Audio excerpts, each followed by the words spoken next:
Electrohomoeopathy के अध्ययन के क्रम में आज हम एनाटॉमी और फिजियोलॉजी वाले भाग में कुछ मेजर मसल्स के बारे में अध्ययन कर रहे हैं। तो आज हम आपको पैर के कुछ मेजर मसल्स के बारे में अध्ययन करेंगे। इसके पहले आपको पैर के पीछे वाले भाग में का मेजर मसल्स, जैसे आपको गैस्ट्रोनियम मेजर मसल्स और सोलियस मेजर मसल्स के बारे में स्टडी किए थे।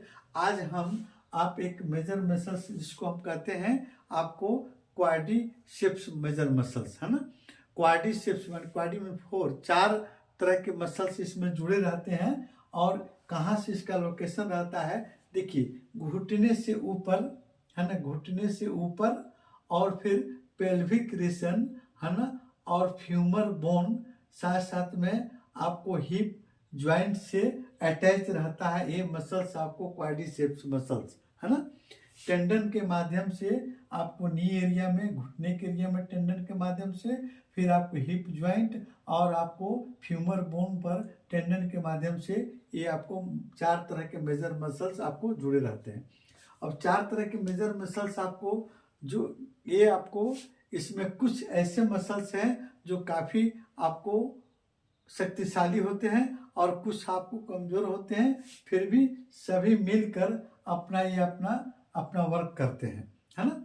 इसके अलावा ये हमारे जांघों के सामने, है ना, साइड से और फिर मध्य से आपको फ्यूमर बोन को कवर करते हैं ये मसल्स, है। अब देखिए इसमें कौन कौन से मसल्स पाए जाते हैं 4 तरह के। तो सबसे पहले हम देखते हैं आपको वेस्टस लेटरिस मसल्स। वेस्टस लेटरिस मसल्स, ये मसल्स जो है आपको, ये सबसे बड़ी मसल्स होती है और जांघ की बाहर की ओर आपको और होती है, और इसमें आपको घुटने के नीक के आपको पेटिला से टेंडन के माध्यम से जुड़ी रहती है, वेस्टस लेटरिस। दूसरा इसका है आपको वास्टस मेडियलिस। वास्टस मेडियलिस से आपको ये जो है, आपको ये मसल्स जो है आपको जांघ के अंदरूनी हिस्से में अटैच रहती है, और ये भी आपको फ्यूमर बोन से निकल कर आपको नी के पेटिला वाले भाग से टेंडन के माध्यम से जुड़ी रहती है।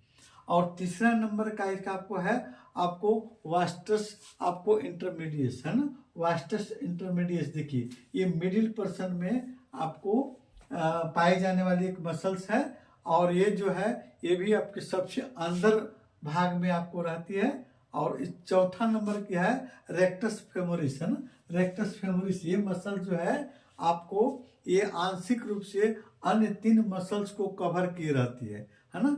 और ये भी आपको पेटला के से टेंडन के माध्यम से जुड़ी रहती है। अब देखते हैं इस मसल्स का मुख्य कार्य क्या होता है।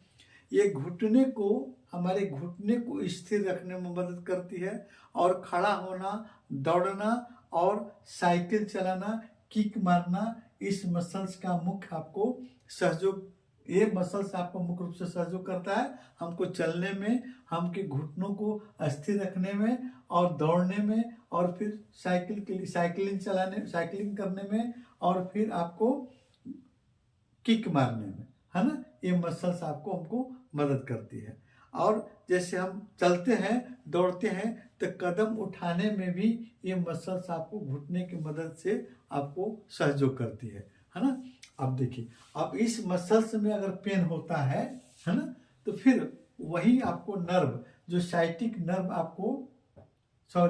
नर्व विशेष निकलती है, ये मसल जो है आपको, इसमें जो नर्व निकलती है आपको उस नर्व पॉइंट नंबर आपको, यानी लंबर रीजन और सैक्रल रीजन पर आपको, यानी बैक बोन पर सैक्रल एरिया, और आपको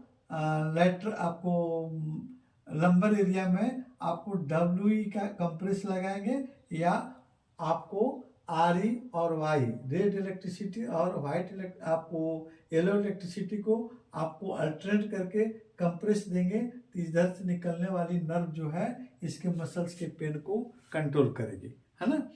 कभी कभी एक्सटर्नल भी हम इस पर मसल्स आपको इलेक्ट्रिसिटी का प्रयोग कर सकते हैं, है ना। अगर इस मसल्स में अगर कोई वेन में ब्लड जम गया हो तो वहाँ A2 और आपको B का कंप्रेस करने पर इसके मसल्स को, पेन को हम दूर कर सकते हैं। अगले वीडियो में हम आपको कुछ और मेजर मसल्स के बारे में स्टडी करेंगे।